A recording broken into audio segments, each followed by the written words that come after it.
He was once a hopeless alcoholic and drug addict. After he quit drinking and using drugs, he became a dedicated advocate for grizzly bears in Alaska. Unfortunately, he was eventually killed by one of the animals he had fought so hard and so long to protect.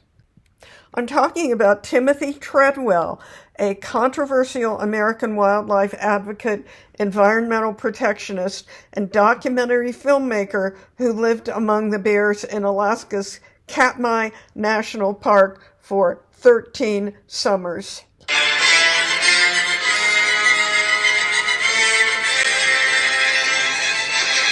Hello, I'm Tamworth Grice. Thank you for visiting my channel, the Tamworth Grice Files. Here you will find cases that are spooky, macabre, fascinating, supernatural, and just plain weird. And in each instance, I have a personal connection to this story, so please be sure to stick around to the end to hear that. Also, please subscribe. Timothy Treadwell was an animal lover from childhood, and he kept a squirrel as a pet as a child.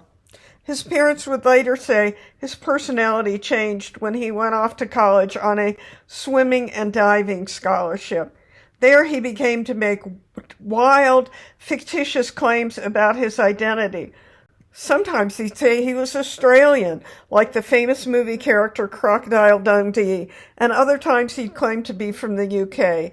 Eventually, he dropped out of college and moved to Los Angeles seeking an acting career. There, he began using alcohol and hard drugs. His wake-up call came in his late 30s when he survived a heroin overdose. After that, he went to Alaska with a friend to observe grizzly bears in their natural habitat. He would later claim that having his first encounter with a grizzly changed his life, and that from that moment he felt that being with bears was his calling in life. He said he would never have given up drugs and alcohol successfully had it not been for the grizzly bears.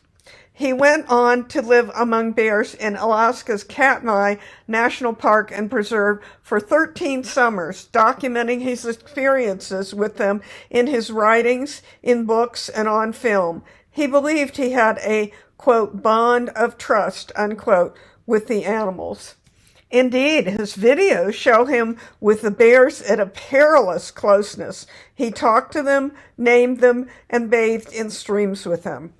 He went on to establish a nonprofit organization called Grizzly People. He also appeared on television programs such as David Letterman's show and Dateline with NBC, and on the Discovery Channel to advocate for the bears and share his experiences. Treadwell was known for refusing to carry a firearm for protection from bear attack, regardless of how many bears he might encounter. He even rejected bear spray. His rationale was that protective devices disrespected the grizzlies. Experts, however, said his attitude left him defenseless during a possible bear attack. They also said his attitudes clouded his judgment regarding predatory nature that is inherent in many wildlife species, including, of course, grizzly bears. He was criticized by park rangers, experts in wildlife habits and protection, biologists, and indigenous communities. They all claimed that by spending time among bears, he was getting them too used to being around humans, which could eventually cause risky situations for the bears as well as for humans. Biologists said his presence was stressful to the animals, but he claimed he had a bond with them. They and others said he sentimentalized the bears, interacting with them as if they were pets or people in bear costumes. In addition, he ignored national park regulations designed to keep people safe.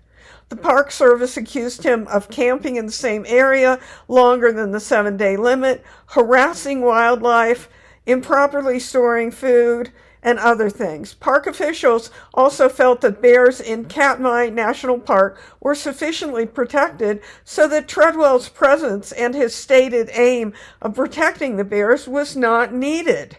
Many would later suggest that his advocacy and supposed, quote, protection, unquote, was narcissistic self-aggrandizement for himself and more about validating his own identity than about keeping watch over the bears.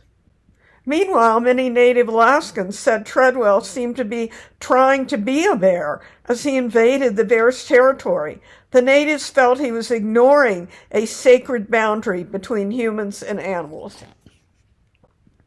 Tragically, in the fall of 2003, having spent weeks living among the grizzlies, Treadwell's career and calling came to an end. He and his girlfriend, Amy Huguenard, left the park to return home. However, at the airport, Treadwell, angered by an argument with an airline representative, decided to spend one more week at their campsite. Unfortunately, by this time, the grizzlies that were familiar with Treadwell had gone off to hibernate. This meant that the bears in the area were unused to him or to any human presence. In addition, these new bears had been unable to find sufficient food to prepare for hibernation, and so they were hungry, predatory, aggressive, and very dangerous. Meanwhile, his companion, Amy Huguenard, was very much afraid of the bears and wanted to leave. Sometime on October 5th, Treadwell and his girlfriend were tragically attacked and eaten at their campsite by a grizzly bear.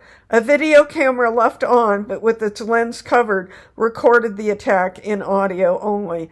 It documented Treadwell's frantic cries and Huguenard's attempts to help before she, too, was attacked and killed. Now for my part in the story.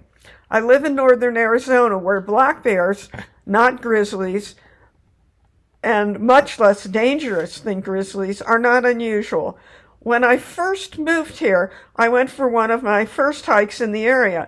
I was with my boyfriend on a trail in the vicinity of an exclusive spa and resort. On the way back down the trail to the parking lot, we saw a bear. I'd never seen a bear before in person or in bear, and I was terrified. I was literally shaking, and that made me even more scared because I've heard that bears can sense fear. But the bear seemed to be as afraid of us as we were of it and climbed a few feet up a nearby tree. We retreated and waited for it to go away, but it didn't. Neither of us had a weapon, not bear spray, not anything, and it's very rare, if not unknown, to encounter a black bear while hiking in the area.